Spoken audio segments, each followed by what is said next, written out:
ساتھ دیا تو داستان کربلا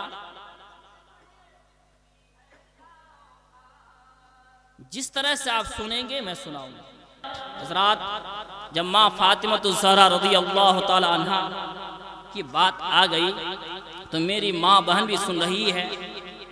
ابھی آپ نے نقیب ہندوستان حضرت مولانا مبارک حسین رضوی سے آپ نے سنا کہ شیر خدا کہاں پیدا ہوئے؟ بیت اللہ میں، اللہ کے گھر میں۔ اور ماں فاطمہ کہاں پیدا ہوئی؟ رسول اللہ کے گھر میں۔ لیکن اے میری ماں اور بہنوں، فاطمہ الزہرا رضی اللہ تعالی عنہا کہ پردہ کا عالم دیکھیے کہ ایک بار اللہ کے رسول صلی اللہ علیہ وسلم اور حضرت علی، حضرت ماں فاطمہ الزہرا کہیں تشریف لے جا رہے ہیں۔ سب سے آگے اللہ کے رسول صلی اللہ علیہ وسلم ہے، اس کے بعد ماں فاطمہ الزہرا ہے، سب سے آخر میں حضرت علی ہے۔ حضرات، علماء تشریف فرما ہے، ہونا تو یہ چاہیے تھا کہ اللہ کے رسول کے بعد حضرت علی کو ہونا چاہیے، ان کے بعد حضرت ماں فاطمہ الزہرا کو ہونا چاہیے، لیکن اللہ کے رسول کے بعد ماں فاطمہ ہے، ان کے پیچھے میں حضرت علی ہے۔ اور حضرات محترم، ہمارا کوئی کام ہو سکتا بغیر مقصد کا، لیکن ان کا کوئی کام بغیر مقصد کا نہیں۔ ہر کام میں مقصد ہے، ہر کام میں حکمت ہے۔ میری ماں کان کھول کر سنو، اس میں کیا حکمت تھی، کیا مقصد تھا۔ میرے نبی آگے آگے قدم بڑھاتے جا رہے ہیں، اور جہاں جہاں میرے نبی قدم رکھ رہے ہیں وہیں پر میری ماں فاطمہ الزہرا اپنے قدم مبارک کو رکھ رہی ہے نا۔ پھر جہاں پر میری ماں فاطمہ الزہرا اپنے قدم کو رکھ رہی ہیں وہیں پر حضرت علی شیر خدا اپنے قدم کو رکھ رہے ہیں۔ پھر کیوں؟ اس لیے تاکہ حضرت ماں فاطمہ الزہرا رضی اللہ تعالی عنہا کے قدم مبارک کے نشان کسی کو صبح میں نظر نہ آئے۔ کیا کہنا حق ہے وہ۔ سمجھ گئے آپ لوگ؟ پردے کا عالم سمجھ گئے؟ پیر کا نشان کسی کو صبح میں دکھائی نہ دے تو بتا اس کوکھ سے امام حسین پیدا نہیں ہوں گے تو کون ہوں گے؟ اے میری ماں، تیرا مقام تو بہت بلند ہے، تیرا مقام تو اتنا بلند ہے، اتنا بلند ہے کہ حضرات محترم علماء بیان فرماتے ہیں کہ ایک عالم کی دعا رد ہو سکتی ہے،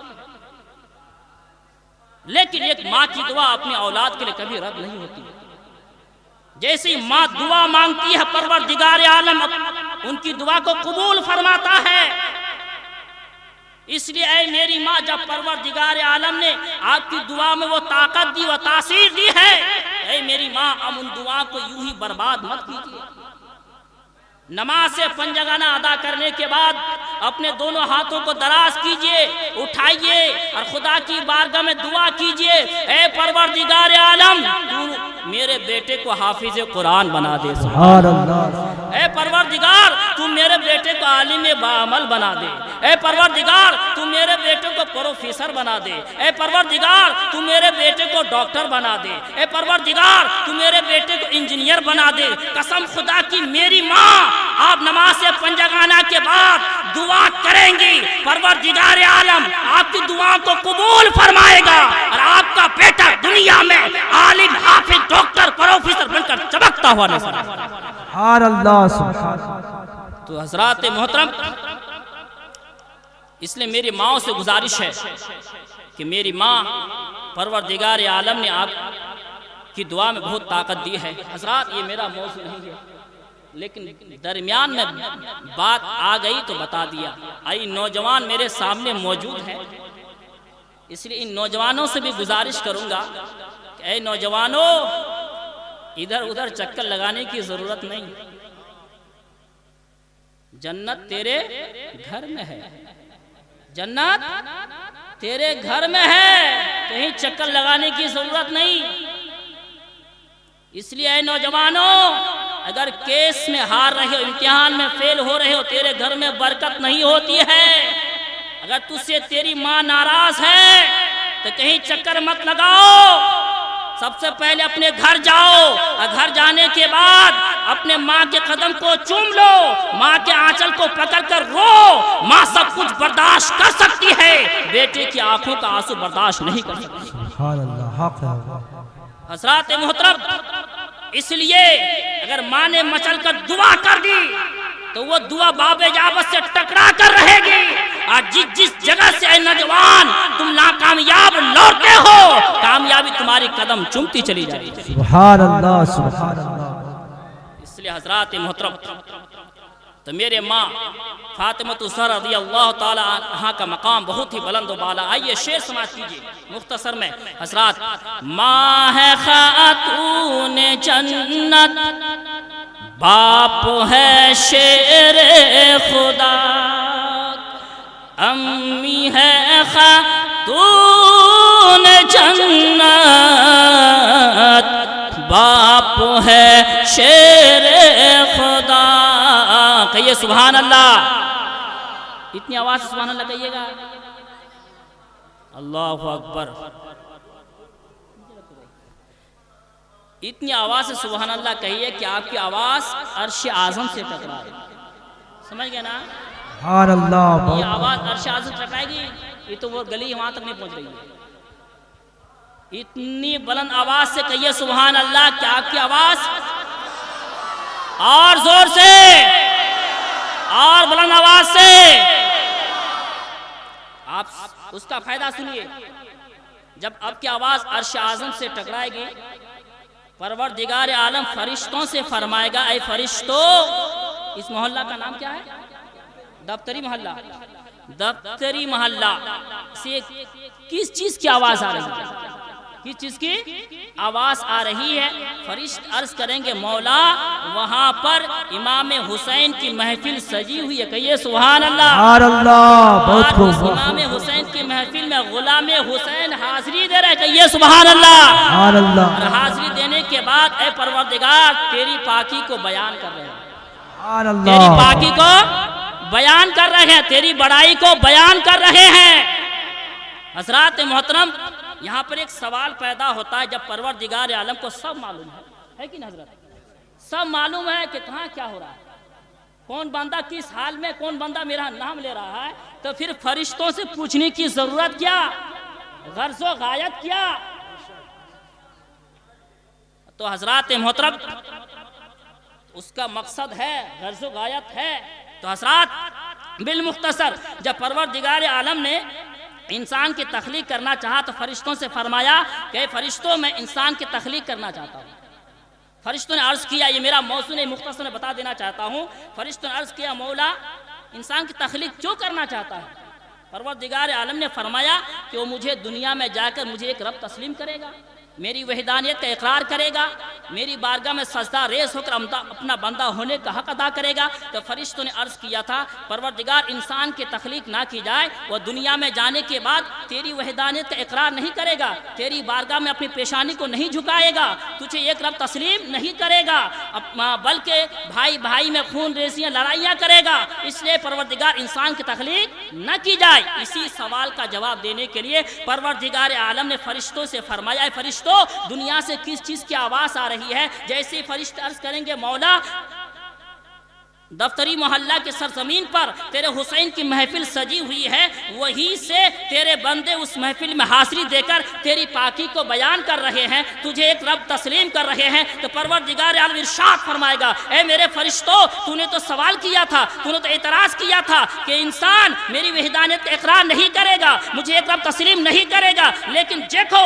میں نے جس مقصد کے تحت بندوں کی تخلیق کی تھی، انسان کی تخلیق کی تھی، اسی مقصد کے تحت میرا بندہ کام انجام دے رہا ہے، میری وحدانیت کا اقرار کر رہا ہے، میری وحدانیت کا اقرار کر رہا ہے، مجھے ایک رب تسلیم کر رہا ہے، اور دیکھو میرے حسین کی محفل میں حاضری دے کر میری پاکی کو بیان کر رہا ہے۔ اے فرشتوں گواہ ہو جاؤ، آج میرے بندوں نے میرے حسین کی محفل میں حاضری دے کر میری رضا کو حاصل کر لیا ہے، مجھے میری خوشی حاصل کر لیا ہے، اور کل قیامت کے میدان میں میں اس کو ایسا انعام دوں گا جس کا دنیا دنیا میں کوئی جواب نہیں ہے، کوئی مثال نہیں ہے۔ فرشتے عرض کرتے مولا وہ تیرا کون سا انعام ہے جس کا دنیا میں کوئی جواب نہیں ہے، کوئی بے مثال ہے؟ تو پروردگار عالم ارشاد فرماتا ہے اے میرے فرشتوں سنو، کل قیامت کے میدان میں حسین کی محفل میں حاضری دینے کے عوض میں جن جن لوگوں نے حسین کی محفل میں حاضری دے کر سچے دل سے صدق دل سے توبہ کر لیا ہے، اپنی زندگی کو حسین کے نقش قدم پر چلایا ہے،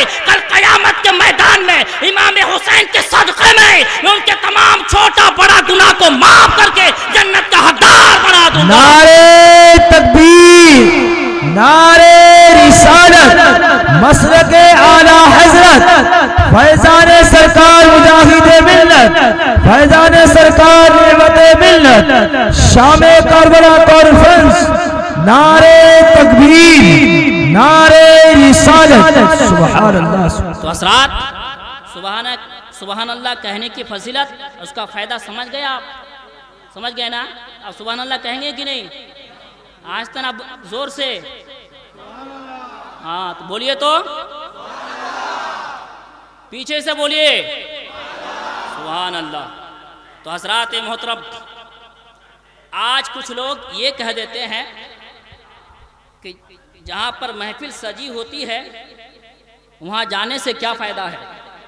حضرات محترم، اور کسی نے مجھ سے سوال کیا کہ مولانا ہم لوگ دنیا کی کورٹ کچہری میں کالج میں حاضری دیتے تو حاضری بنتی ہے، اور کالج اور اسکول کی رجسٹر میں حاضری بنتی ہے، لیکن آپ لوگ بھی بیان کرتے ہیں کہ جہاں پر رسول اللہ اور ان کے ماننے والوں کی محفل سجی ہوتی ہے وہاں پر بھی حاضری بنتی ہے، لیکن نہ میں حاضری لینے والا نظر آتا ہے، نہ کس رجسٹر میں حاضری بنتی وہ مجھے پتہ چلتا ہے۔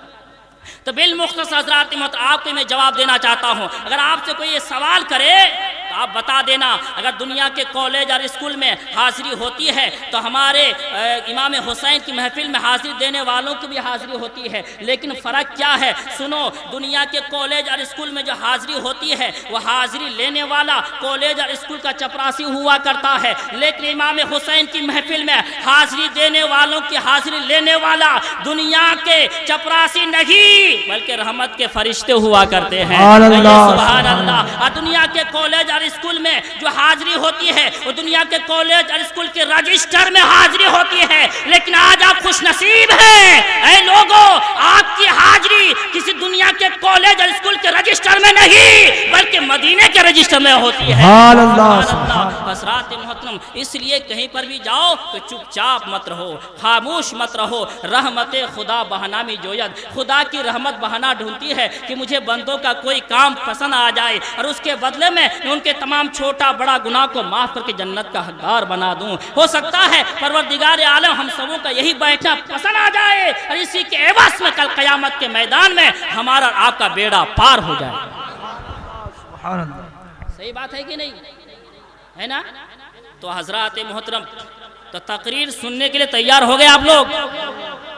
دونوں ہاتھ اٹھا کر یا رسول اللہ کہیے۔ تو حضرات محترم، یہ شام کربلا کانفرنس ہے نا؟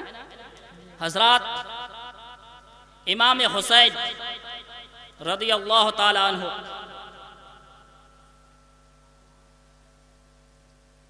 کا مقام بہت ہی بلند و بالا ہے حضرات، جن کو بیان کرنے کے لیے کافی وقت چاہیے۔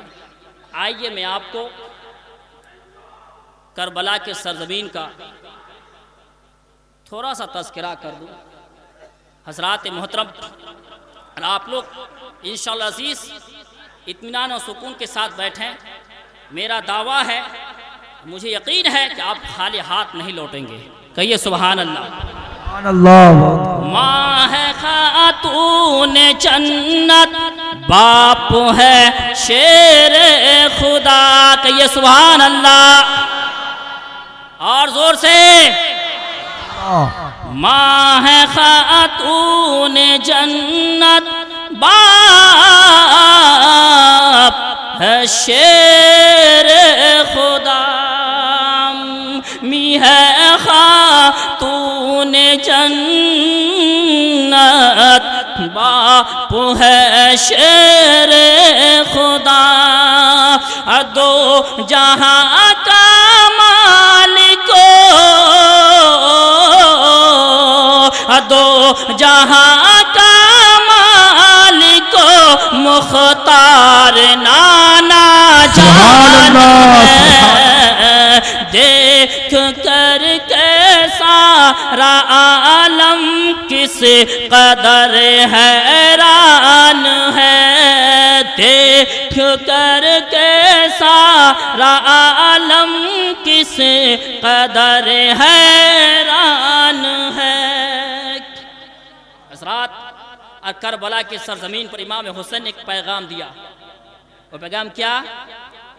شاعر نے کہا کہ حسین جیسا شہید اعظم جہاں میں کوئی ہوا نہیں، حسین جیسا شہید اعظم جہاں میں کوئی ہوا نہیں ہے، چھری کے نیچے گلا ہے لیکن کسی سے کوئی گلا نہیں ہے۔ اور یزیدیوں نے خنجر چلایا، حسین سجدے میں ہو کے بولے۔ جب یزیدوں نے خنجر چلایا تو میرے حسین کہاں گئے؟ سجدے میں۔ یزیدیوں نے خنجر چلایا، حسین سجدے میں ہو کے بولے کہ مدینے والوں گواہ رہنا، مدینے والوں گواہ رہنا،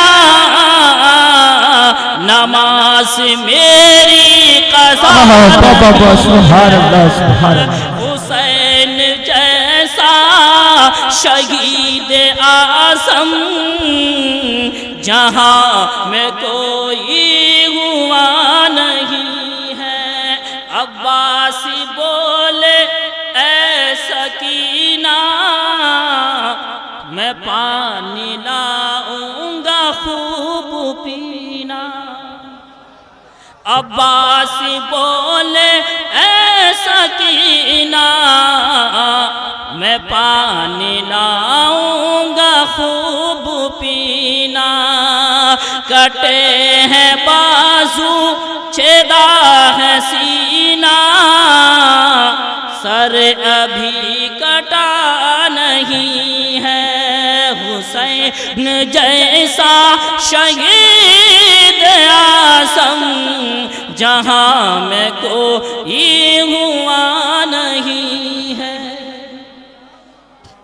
حضرات درود شریف پڑھیے، اللہم صلی علی سیدنا مولانا محمد بارک وسلم، صلو علیہ الصلاۃ والسلام علیک یا رسول اللہ صلی اللہ تعالی علیہ وسلم۔ حضرات داستان کربلا ایک ایسی داستان ہے حضرات، جب داستان کربلا سننے اور سننے والے اور سنانے والے کتنے ہی پتھر دل ہو، جب داستان کربلا چھیڑا جاتا ہے تو پتھر دل بھی مم ہوتا نظر آتا ہے۔ حضرات امام حسین رضی اللہ تعالیٰ عنہ کربلا جو تشریف لے گئے وہ کیوں گئے؟ حضرات اسی کو بیان کر کے میں رخصت ہو جاؤں گا۔ امام حسین حالانکہ میرے نبی صلی اللہ تعالیٰ علیہ وسلم کو معلوم پہلے ہی سے غیب داں نبی تھے، اسی لیے تو ایک بار امام حسین امام حسن دونوں چھوٹے ہیں، نبی کی بارگاہ میں تشریف فرما ہے اور کھیل رہے ہیں، کہیے سبحان اللہ۔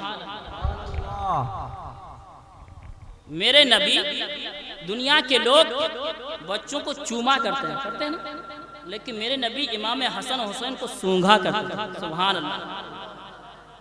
کسی نے سوال کیا حضور کہ لوگ دنیا کے لوگ اپنے بچوں کو چوما کرتے لیکن آپ امام حسن و حسین کو سونگھا کرتے، آخر مطلب کیا ہے؟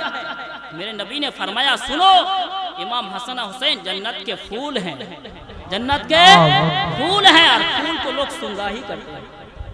حضرات محترم تو آئیے آپ اٹھک بڑھک مت کیجیے، سمجھ گئے نا؟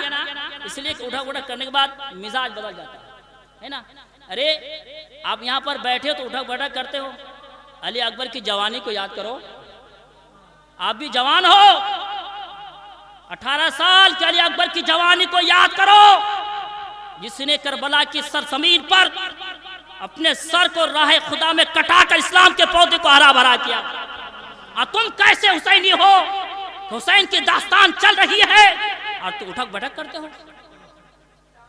ارے امام حسین علی اکبر نے 18 سال کی عمر میں اپنے سر کو کٹا کر اسلام کے پودے کو ہرا بھرا کیا. اے نوجوانوں، آپ سے میں قربانی نہیں مانگتا، آپ صرف آرام سے بیٹھ کر رہو، اپنی کمر کو جھکا کر رہو. تو میرا یہ دعویٰ ہے اگر آپ اتنا کام کریں گے تو اسلام کا پودا ہرا بھرا نظر آئے گا. بہت خوب. یہ اٹھک بڑک مت کیجیے.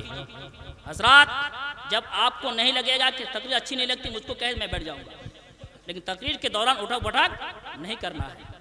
حضرات محترم، تو امام حسن حسین مختصر میں بیان کرنا چاہتا ہوں، اس لیے کہ اگر تفصیل کے ساتھ حضرت بیان کی جائے تو پوری رات ختم ہو جائے گی. ایک رات تو کیا 10 راتیں بھی کم ہے داستان کربلا کے لیے. اس لیے چند باتیں اب سماعت کریں جو کام کی باتیں ہیں. حضرات محترم، تو اللہ کے رسول صلی اللہ تعالی وسلم کی بارگاہ میں دونوں کیا کر رہے ہیں؟ یاد ہے آپ لوگوں کو؟ کیا کر رہے ہیں؟ کھیل رہے ہیں. سبحان اللہ. اللہ کے رسول صلی اللہ علیہ وسلم امام حسین کو قریب کیے. کیا ہو آواز؟ اچھا قریب ہو جاتا ہوں. چلیے آپ اچھا درود شریف اللہم صلی علی سیدنا مولانا محمد بارک وسلم صلو علیہ صلاۃ و سلام علیک یا رسول اللہ صلی اللہ تعالی علیہ وسلم. اللہ کے رسول صلی اللہ علیہ وسلم امام حسن کو پکڑتے ہیں اور ان کے منہ کا بوسہ لت گئی ہے. سبحان اللہ. منہ کو چوم رہے ہیں. اور پھر جب امام حسین کی باری آتی ہے تو اللہ کے رسول صلی اللہ علیہ وسلم ان کے منہ کا بوسہ نہیں لیتے بلکہ ان کے حلقوم کا بوسہ لیتے ہیں. کس کا؟ گلے کا بوسہ لیتے ہیں. امام حسین بہت کوشش کرتے ہیں کبھی اپنے منہ کو اللہ کے رسول کی بارگاہ میں، نبی کی بارگاہ میں نانا کے منہ کے پاس اپنے منہ کو لے جاتے ہیں، لیکن تب بھی اللہ کے رسول ان کے منہ کو بوسہ نہیں دیتے بلکہ گلے کو بوسہ دے رہے ہیں، حلقوم کو چوم رہے ہیں، گلے کو چوم رہے ہیں اور امام حسن کے منہ کو چوم رہے ہیں. حضرات محترم، امام حسین بہت کوشش کیے لیکن تب بھی اللہ کے رسول ان کے منہ کو بوسہ نہیں دے رہے ہیں. حضرات، اتنا ہونے کے بعد حضرت امام حسین واپس دوڑتے ہوئے روتے ہوئے ماں کی بارگاہ میں پہنچتے ہیں اور روتے ہوئے عرض کرتے ہیں، اے امی جان، میرے منہ کو تو سونگ کر دیکھیے، کیا میرے منہ سے کوئی بدبو آ رہی ہے؟ میرے منہ سے بدبو آ رہی ہے اس لیے کہ نانا جان بھائی کے منہ کو چوم رہے ہیں لیکن میرے منہ کو نہیں چوم رہے ہیں. میں نے بارہا کوشش کی، اپنے منہ کو نانا کے منہ مبارک کے قریب لے گیا لیکن نانا جان میرے منہ کو نہیں چوم رہے ہیں، میرے منہ میں بوسہ نہیں دے رہے ہیں بلکہ میرے گلے کو چوم رہے ہیں. اس لیے امی جان آپ ذرا میرے منہ کو سون کر تو دیکھیے، کیا میرے منہ سے بدبو تو نہیں آ رہی ہے. حضرات محترم، ماں ہے، ماں کا دل تڑپ جاتا ہے.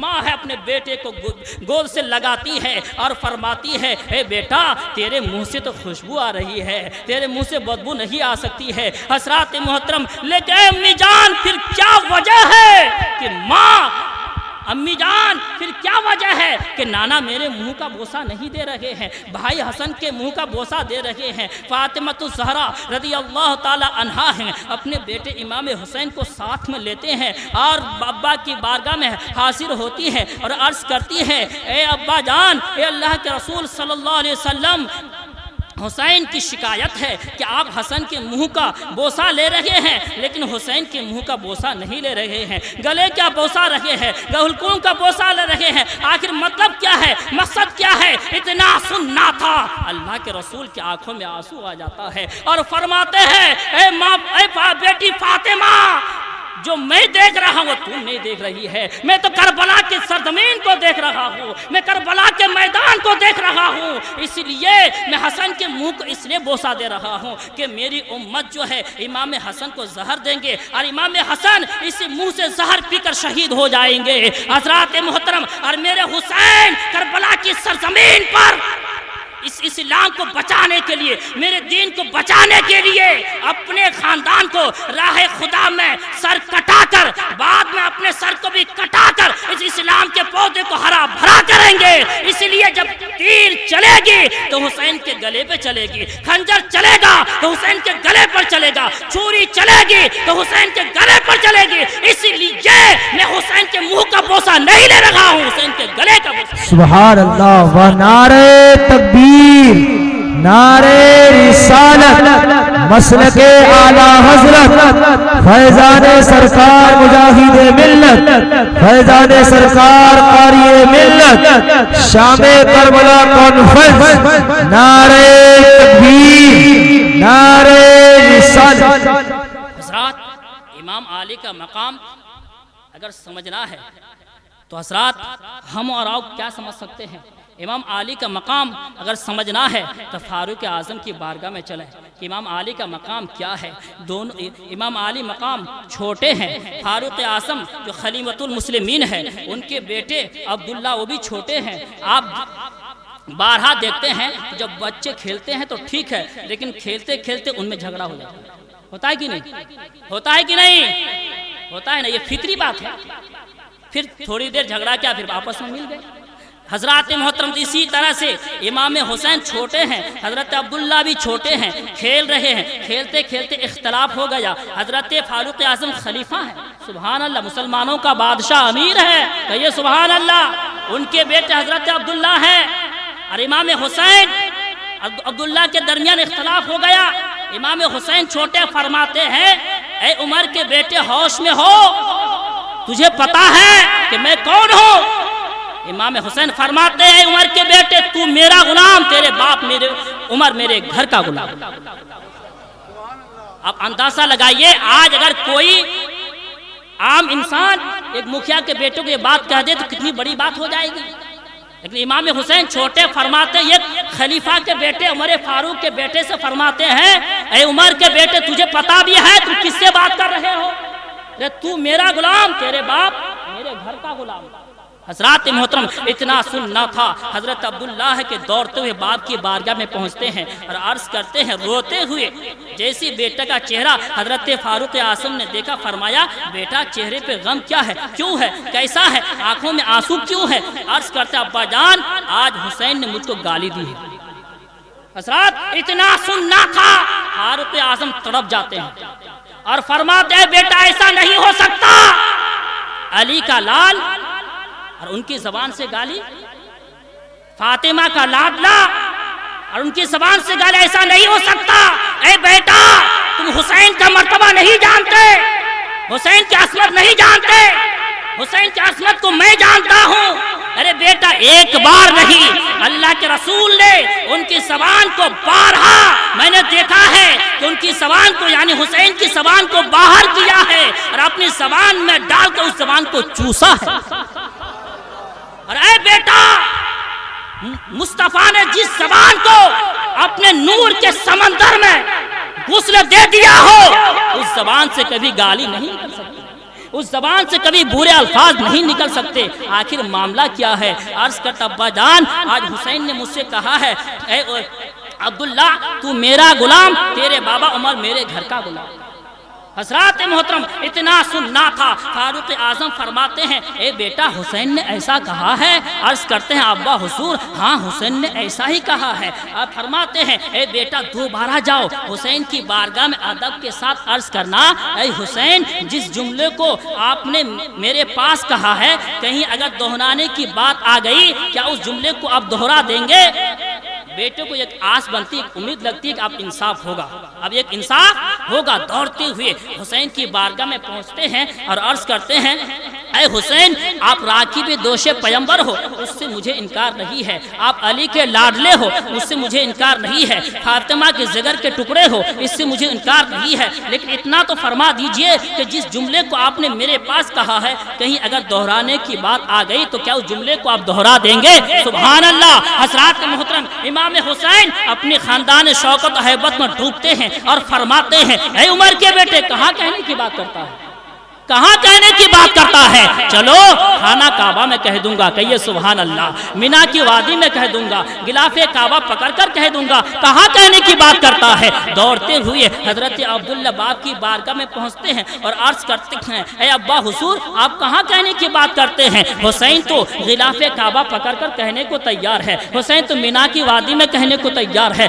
حسین تو خانہ کعبہ میں کہنے کو تیار ہے، آپ کہاں کہنے کی بات کرتے ہیں؟ اتنا سننا تھا، فاروق اعظم فرما فرماتے ہیں اے بیٹے تو بیٹھ میں ابھی آتا ہوں. فاروق اعظم دوڑتے ہوئے امام حسین کے پاس پہنچتے ہیں اور اپنی گود میں اٹھاتے ہیں اور مصطفیٰ کے روضہ پر لے جا کر کھڑا کر دیتے ہیں اور عرض کرتا فرماتے ہیں اے شہزادے جس جملے کو آپ نے میرے بیٹے کے پاس کہا تھا مصطفیٰ کے آستانے میں کہہ دو, مصطفیٰ کی بارگاہ میں کہہ دو.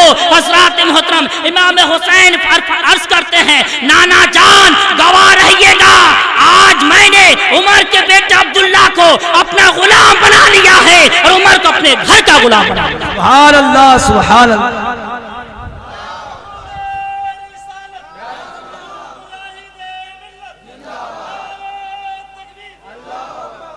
حضرات محترم میں نے عبداللہ کو اپنا غلام اور عمر کو اپنے گھر کا غلام بنا لیا ہے.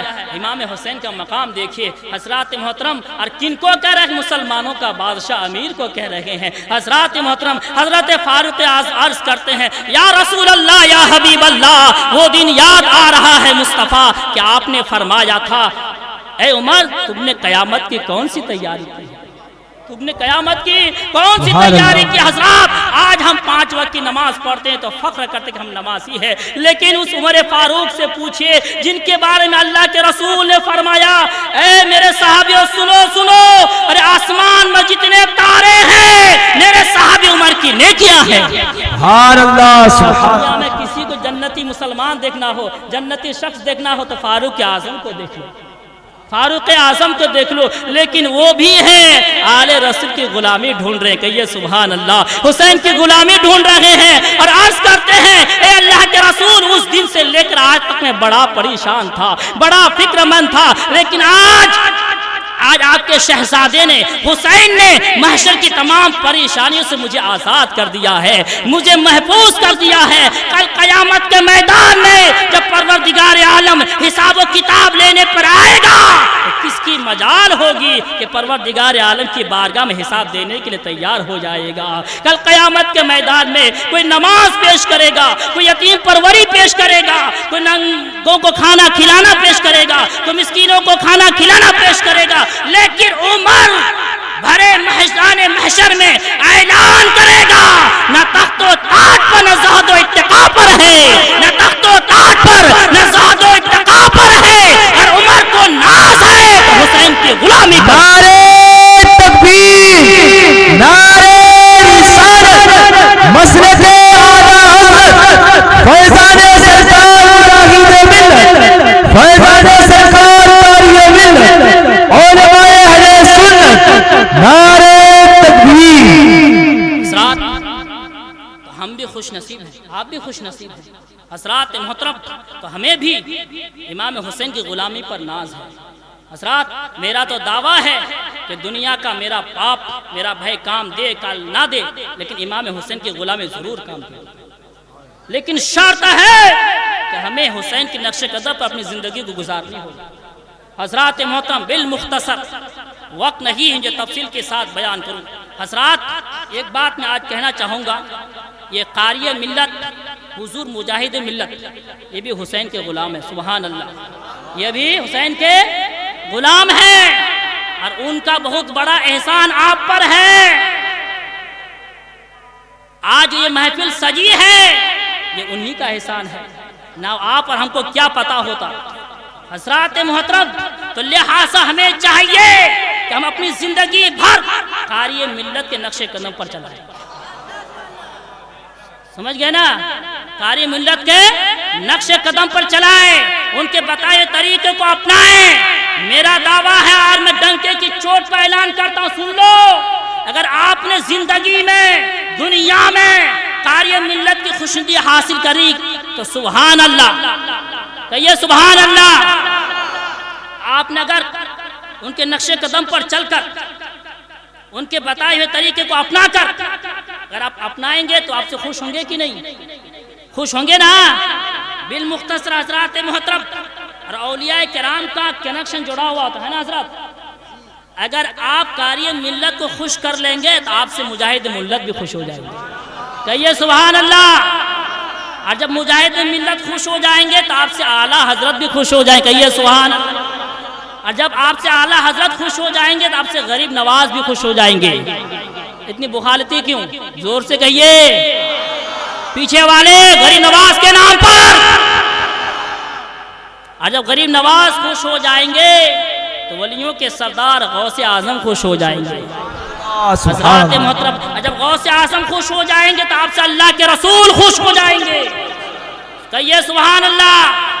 اور جب اللہ کے رسول خوش ہو جائیں گے تو آپ سے اللہ خوش ہو جائے گا۔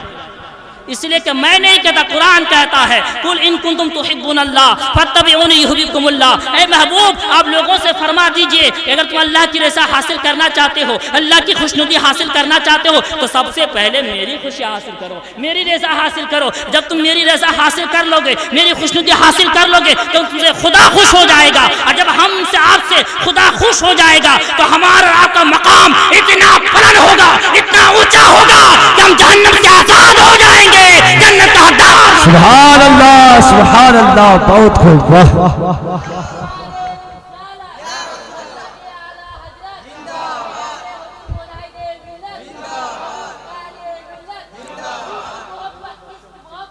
اعلیٰ حضرت، اعلیٰ حضرت، اعلیٰ حضرت، اعلیٰ حضرت۔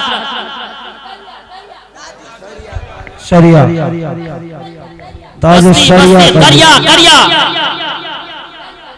تاج الشریعہ، تاج الشریعہ۔ ارے بلند آواز سے کہیے حضرات۔ تو میں پہلے ہی بیان کیا تھا، یہ ہمارے نقیب ہندوستان جو ابھی تشریف لائے ہیں، یہ صرف نقیب ہی نہیں، آل راؤنڈر جانتے ہیں آپ لوگ؟ سنے کہ نام کسے کہتے ہیں؟ ہاں، آل راؤنڈر۔ نوجوان بھائی لوگ ہمارے آل راؤنڈر جانتے کہ نہیں؟ یہ ہمارے نقیب سے آل راؤنڈر ہیں، سمجھ گئے؟ اور آپ کے گھر کے ہیں، لہٰذا اگلے سال سے صرف ایک محفل سجا کر کام نہیں لیجئے گا۔ حضرات محترم، ہونا تو یہ چاہیے تھا جیسے محرم الحرام کا چاند نظر آئے ایک مقرر کو مقرر کر دیجئے، پورے 10 دن امام حسین کا تذکرہ سنیے۔ کہیے سبحان اللہ، بہت اچھی بات ہے، بہت اچھا پیغام ایسا کریں گے نا۔ حضرات محترم، تو میں عرض کر رہا تھا امام حسین رضی اللہ تعالی عنہ کربلا جو گئے خود سے نہیں گئے، خود سے نہیں گئے۔ کیوں گئے اس میں بھی راز ہے۔ حضرات، کوفہ، وقت تو نہیں ہے جو میں تفصیل کی طرف چلوں، مختصر میں 2-4 باتیں بیان کرنا چاہتا ہوں۔ جب وہاں پر یزید پلیگ، فاسق، فاجر، ظالم، امام اعظم نے صرف کافر کہنے کے لیے منع کیا، باقی سب کہہ سکتے ہیں۔ ہاں حضرات محترم، تو یزید ظالم تھا، امام حسین صابر تھے۔ سبحان اللہ، سبحان اللہ۔ حضرات محترم، تو وہاں کے لوگوں پر جو اس نے اس فاجر، ظالم، فاسق نے زبردستی حکومت کرنا شروع کیا تو وہاں کے لوگ، چونکہ آج تو موبائل کا زمانہ، اس تو موبائل کا زمانہ تو تھا نہیں، یہ ہمارے چاچا ہیں، ان کے زمانے میں موبائل نہیں تھا پہلے، ہے نا؟ خط ہی سے کام لیا جاتا تھا کہ نہیں؟ جی ہاں، خط پر خط بھیجتے رہے کوفہ والوں۔ حضرات محترم، اور خط میں کیا لکھا تو معلوم ہے آپ لوگوں کو کہ حسین آج ہم لوگ مجبور ہیں، ہم لوگ یزید کے ہاتھ پر بیعت کرنا پڑ رہا ہے، اس لیے آپ کوفہ تشریف لائیں، آپ کوفہ تشریف لائیں، ہم لوگ آپ کے حق پر، آپ کے حق، دست حق پر ہم لوگ بیعت ہوں گے، اور اگر آپ تشریف نہ لائے تو کل قیامت کے میدان خدا کی بارگاہ میں ہم لوگ عرض کریں گے، مولا ہم لوگ تو بلائے تھے، ہم لوگ مجبور تھے، اگر تیرے نبی کے نواز سے وہاں تشریف لاتے تو ہم لوگ بچ جاتے۔ کہیے سبحان اللہ۔ تو میرے حسین جو تشریف لے گئے تھی جواب دہی سے بچنے کے لیے کہ کل قیامت کے میدان مجھے جواب دینا نہ پڑے۔ حضرات محترم، جب میرے حسین جب خط پر خط آتا رہا تو میرے حسین نے جانے کا ارادہ فرمایا تو وہاں کے لوگوں نے منع کیا۔ جب میرے حسین کا ارادہ پختہ ہو گیا کہ مجھے جانا ہی ہوگا، اس لیے کہ خط میں ایسی باتیں لکھی ہوئی ہیں کہ اگر آج میں نہیں جاتا ہوں تو کل قیامت کے میدان میں کیا جواب دوں گا۔ ارے مجھے آگے کر لیتا یار.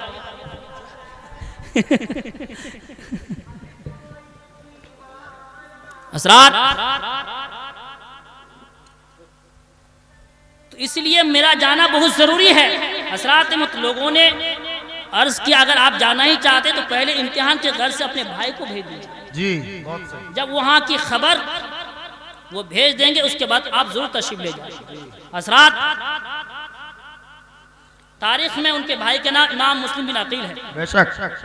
حضرات وہ تشریف لے گئے اور لے جانے کے بعد روایت میں بات آئی ہے کہ پہلے ہی دن 40,000 کوفی ان کے ہاتھ پر بیعت ہو گئے. کہیے سبحان اللہ. سبحان اللہ. حضرات محترم جب انہوں نے وہاں کا ماحول دیکھا تو انہوں نے خط لکھا بھائی جان یہاں کا ماحول بہت ٹھیک ہے آپ جلد از جلد تشریف لائیں.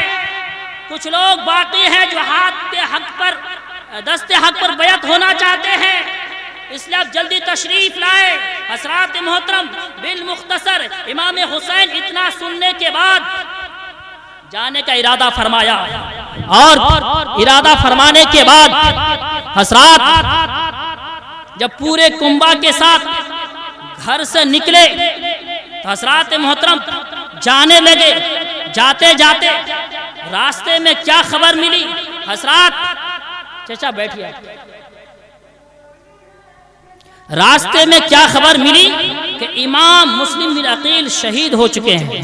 اللہ اکبر. مختصر میں جا رہا ہوں حضرات. امام مسلم بن عقیل شہید ہو چکے ہیں. حضرات محترم اتنا سننا تھا کہ میرے حسین کے قافلہ میں امام مسلم بن عقیل کی بیٹی بھی تھی. حضرات محترم جیسے ہی امام حسین اس بات کو سنتے ہیں ان کی بیٹی کو پاس بلاتے ہیں اور کبھی ان کے چہرے کو بوسہ دیتے ہیں کبھی ان کی آنکھوں کو بوسہ دیتے ہیں کبھی ان کو اپنے گلے سے لگا لیتے ہیں کبھی سینے سے لگاتے ہیں. حضرات محترم امام مسلم بن عقیل کی بیٹی کی آنکھوں میں آنسو آتا ہے اور عرض کرتی ہے ابا جان اے چاچا جان آپ مجھ سے ایسے برتاؤ کر رہے ہیں مجھ سے ایسے سلوک کر رہے ہیں میرے ساتھ اس طریقے سے پیش آ رہے ہیں جس طریقے سے کسی یتیم کے ساتھ پیش آیا جاتا ہے. کیا میرے باپ شہید ہو چکے ہیں کیا میں یتیم ہو گئی ہوں. اتنا سننا تھا. امام حسین رضی اللہ تعالی عنہ کی آنکھوں میں آنسو آ جاتے ہیں اور فرماتے ہیں ہاں بیٹی تیرا باپ مسلم شہید ہو چکا ہے آج سے میں تیرا باپ ہوں. حضرات محترم بالمختصر بیان کرنا چاہتا ہوں. حضرات محترم وہاں سے پھر قافلہ آگے چلتا ہے. چلتے چلتے بہت سے لوگوں سے ملاقات ہوتی ہے لیکن حضرات محترم جیسے کربلا کی سرزمین پر پہنچتے ہیں میرے حسین علی اکبر سے فرماتے ہیں اے علی اکبر خیمہ بعد میں لگانا پہلے اس زمین کا نام پتا کرو اس جگہ کا نام پتا کرو. حضرات محترم حضرت علی اکبر عرض کرتے ہیں اے ابا جان ہم لوگ مدینہ سے چلے جہاں بھی رات ہو گئی آپ نے خیمہ لگانے کے لیے کہا ہم نے خیمہ لگایا آپ نے نہیں کہا کہ جگہ کا نام پتا کرو. آخر یہاں پہنچنے کے بعد آپ نام کیوں پتا کرنے کے لیے کہتے ہیں. حضرات محترم حضرت علی اکبر رضی اللہ تعالی عنہ عرض کرتے ہیں اے ابا جان آخر معاملہ کیا ہے. امام حسین کی آنکھوں میں آنسو ہے. فرماتے ہیں اے بیٹا سنو سنو جہاں قبریں بنتی ہیں اس جگہ کو خرید لی جاتی ہے اس جگہ کو خرید لی جاتی ہے. حضرات محترم نام پتا کیا جاتا ہے. عرض کرتا ابا جان اس کو لوگ کربلا کہتے ہیں. اتنا سننا تھا. حضرت امام حسین فرماتے ہیں اے علی اکبر خیمہ بعد میں لگانا پہلے اس جگہ کی قیمت ادا کر دو اس زمین کا دام ادا کر دو. حضرات محترم حضرت علی اکبر عرض کرتے ہیں اے ابا جان آخر معاملہ کیا ہے. امام حسین فرماتے ہیں بیٹا معاملہ یہ ہے کہ جہاں قبریں بنتی ہیں زمین خرید لی جاتی ہے اس لیے آپ یہاں سے آگے نہیں بڑھ سکتے. ہماری یہی آخری منزل ہے ہماری قبریں یہی بنیں گی اس لیے یہی اس زمین کو خرید لو. بالمختصر زمین خریدی جاتی ہے. خریدنے کے بعد میرے حسین کے پہنچنے سے پہلے یزید کا لشکر وہاں پہنچ چکا تھا. نہر فرات پر پہرا دے چکا تھا. پانی بند کیا جا چکا تھا. حضرات محترم بالمختصر امام حسین رضی اللہ تعالی عنہ ہے. حضرات 3 دن 3 رات سے بھوکے پیاسے ہیں، پانی نہیں ہے۔ حضرات محترم بالمختصر میں بیان کرنا چاہتا ہوں، سماعت کیجئے۔ حضرات محترم حضرت علی اصغر ہیں جو 6 ماہ کی عمر ہے۔ حضرات ان کی زبان خوش ہو چکی ہے، زبان باہر ہو چکی ہے۔ بی بی زینب ہے، پھوپھی لگتی ہے حضرت علی اصغر کے بھائی کے پاس آتی ہے اور عرض کرتی ہے، اے بھائی جان اگر یزید کو دشمنی ہے تو ہم سے ہے، اگر عداوت ہے تو ہم سے ہے۔ یہ 6 ماہ کا علی اصغر کسی کا کچھ بگاڑا نہیں ہے۔ اے بھائی جان علی اصغر کا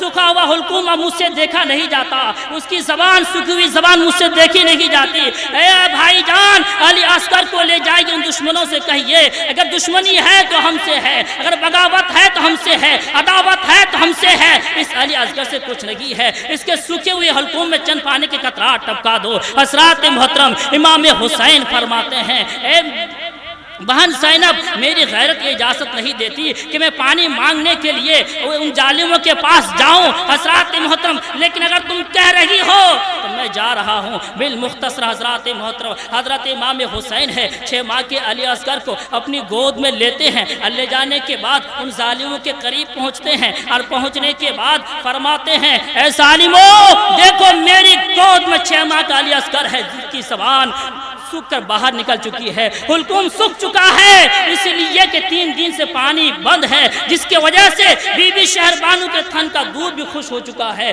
اس لیے اے ظالموں سنو، اگر دشمنی ہے تو مجھ سے ہے، عداوت ہے تو مجھ سے ہے۔ یہ علی اصغر سے کوئی دشمنی نہیں ہے، ان کے سوکھے ہوئے حلقوم میں چند پانی کے قطرات ٹپکا دو۔ اگر آج تم پانی کے قطرات ٹپکاؤ گے تو کل قیامت کے میدان میں آب کوثر سے تم کو سیراب کر دوں گا۔ حضرات محترم لیکن جس کا دل بدل چکا تھا، جس کی عقل ختم ہو چکی تھی، جس کا دل کالا ہو چکا تھا، اس کو کیا پتا کہ امام حسین کسے کہتے ہیں، علی اصغر کا مقام کیا ہے۔ حضرات محترم تاریخ بتاتی ہے، علماء بیان فرماتے ہیں کہ ان ظالموں نے تو پانی نہ دیا مگر ایک تیر ضرور دیا، ایک تیر کو ضرور کمان سے دیا، مارا۔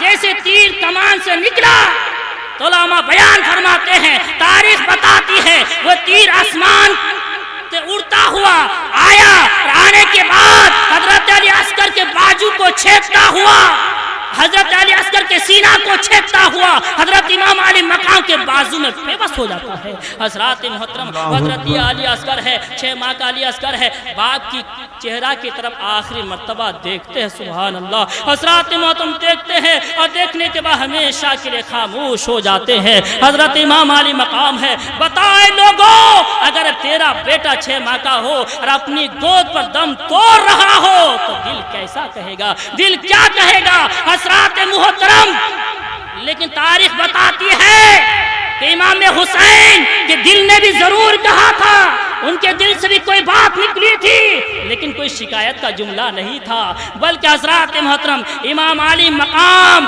ان کے خون کو ہاتھ میں لیتے ہیں۔ ایک روایت میں تو یہاں تک بات آئی ہے کہ امام حسین امام علی مقام ان خون کو آسمان کی طرف اچھالتے ہیں تو آسمان سے آواز آتی ہے، اے حسین اس 6 ماہ کے علی اصغر کو میرے طرف مت اچھال، میرے اندر اتنی طاقت نہیں کہ ان کے خون کو میں جذب کر لوں، ان کے خون کو میں سنبھالوں، اس لیے امام حسین اس خون کو میری طرف مت اچھال، اب پھر بھی تم نے اچھال دیا تو سن لو قیامت تک ایک بارش کا جو قطرہ نہیں ٹپکاؤں گا۔ بالمختصر روایت میں یہ بات بھی آئی ہے، پھر زمین کی طرف ڈالتے ہیں امام حسین، زمین سے بھی آواز آتی ہے، اے زمین اے حسین، جس علی اصغر کے خون کو آسمان نے قبول نہیں کیا، مطلب کہ اپنے اندر جذب لینے کی قبول نہیں کیا تو میں کیسے قبول کر سکتی ہوں۔ بالمختصر امام حسین نے تاریخ میں بات یہ بھی آئی ہے کہ جب آسمان نے بھی نہ لیا زمین نے بھی نہ لیا تو حضرات محترم امام حسین اس خون کو ہاتھ میں لیتے ہیں، اپنے چہرے میں مل لیتے ہیں۔ بتاؤ حضرات محترم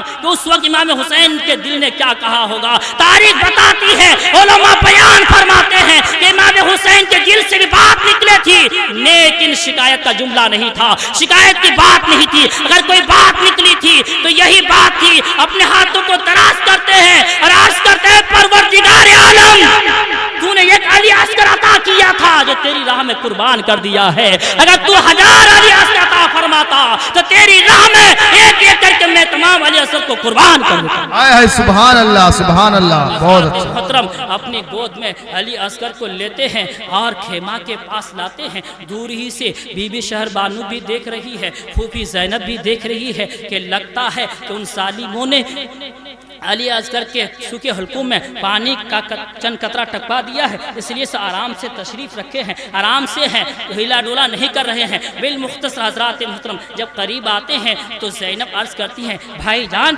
کیا ان یزیدیوں نے علی اصغر کے سوکھے حلقوم میں پانی کے چند قطرات ٹپکا دیے ہیں؟ حضرات محترم حضرت امام علی مقام فرماتے ہیں اے میری بہن زینب ان ظالموں نے تو پانی نہ دیا لیکن آب کوثر کا حقدار ضرور بنا دیا ہے۔ حضرات محترم قریب رکھتے ہیں۔ حضرات بالمختصر اس کے بعد عاشورہ کی رات آتی ہے۔ حضرات محترم اس رات میں ایک روایت یہ بھی آئی ہے حضرات محترم کہ حضرت علی اکبر کو حضرت امام علی مقام دشمنوں کے لشکر کی طرف بھیجتے ہیں دیکھنے کے لیے کہ کیا حال چال ہے۔ حضرات محترم جب دشمنوں کے قریب جاتے ہیں، لشکر کے قریب جاتے تو کیا دیکھتے ہیں کہ ایک برقع میں ملبوس ہے، کوئی ہے جو اس زمین میں جھاڑو لگا رہی ہے، پتھری زمین میں جھاڑو لگا رہی ہے۔ بالمختصر حضرات محترم واپس آتے ہیں اور آنے کے بعد اپنے باپ حضرت امام حسین سے عرض کرتے ہیں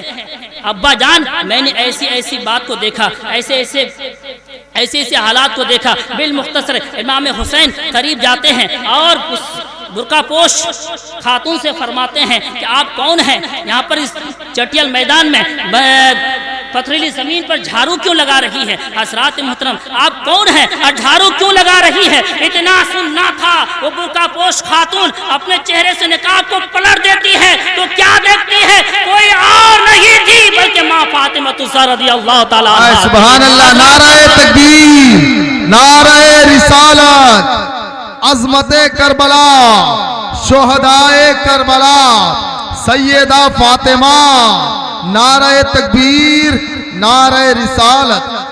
جیسے ہی ماں کو دیکھتے ہیں گلے سے لپیٹ جاتے ہیں اور عرض کرتے ہیں امی جان آپ اس میں جھاڑو کیوں لگا رہی ہے؟ پتھری زمین کو صاف کیوں کر رہی ہے؟ میری ماں فاطمہ الزہرا رضی اللہ تعالی عنہا ان آنکھوں میں آنسو فرماتی ہے بیٹا میں کل کو دیکھ رہی ہوں، اس لیے کہ کل تم اسی سرزمین پر 72 زخم کھا کر کے جب گھوڑے سے نیچے آؤ گے، زمین پہ آؤ گے تو مجھے گوارا نہیں ہوگا تو اس زخم میں یہ پتھر چھوٹے چھوٹے پتھر کنکر چپ جائے اور تجھے تکلیف پہنچائے، اس لیے میں چاہتی ہوں کہ آج اس کو صاف کر رہی ہوں۔ جب تم کال 72 زخم کھاتے ہوئے اسلام کو پودا کو اونچا کرنے کے لیے، اسلام کے پودا کو ہرا بھرا کرنے کے لیے جب 72 زخم کھا کر کے تم زمین تک کی طرف آؤ گے، زمین کے نیچے زمین کے اوپر آؤ گے تو ایسا نہ ہو کہ تم زمین پر گرو اور یہ کنکر تمہارے زخم میں چبھ جائے اور تمہیں تکلیف پہنچے۔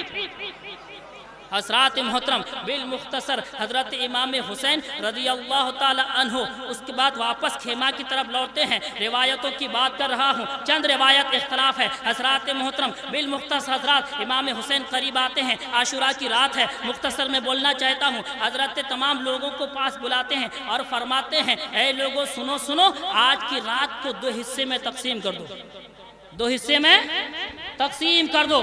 حضرات محترم آج ہم 12 گھنٹہ کا روزہ رکھتے ہیں، سحری ڈٹ کر کرتے ہیں، آدھا کلو دودھ کرتے کی نہیں، 4 پراٹھا، اس کے باوجود مغرب کو وقت دیکھیں تو چہرہ کا جغرافیہ بدلا ہوا ہے۔ حضرات امام حسین کا روزہ دیکھیے، 12 گھنٹہ کا نہیں، 24 گھنٹہ کا نہیں، 3 دن 3 رات سے بھوکے پیاسے ہیں، نہ کوئی سحری کچھ بھی نہیں۔ اور جب 12 گھنٹے کے بعد ہم افطاری کرتے ہیں تو دودھ اور سیب اور انگور سے کرتے ہیں، لیکن تاریخ بتاتی ہے، علماء بیان فرماتے ہیں کہ میرے حسین نے 3 دن 3 رات تک روزہ رکھا ہے اور 3 دن کے بعد جو افطار کیے ہیں تو سیب اور انگور سے نہیں، شہادت کے لہو سے کیے ہیں، شہادت کے خون سے کیے ہیں۔ اے نوجوانوں بتاؤ آپ کیسے حسینی ہو؟ حضرات محترم بالمختصر حضرات محترم امام حسین ہے، سب کو پاس بلاتے ہیں، اے شہر بانو سنو، اے زینب سنو، آج رات کے 2 حصے کرو، آدھی رات میں قرآن پڑھو، آدھی رات میں نوافل پڑھو۔ حضرات محترم اتنے میں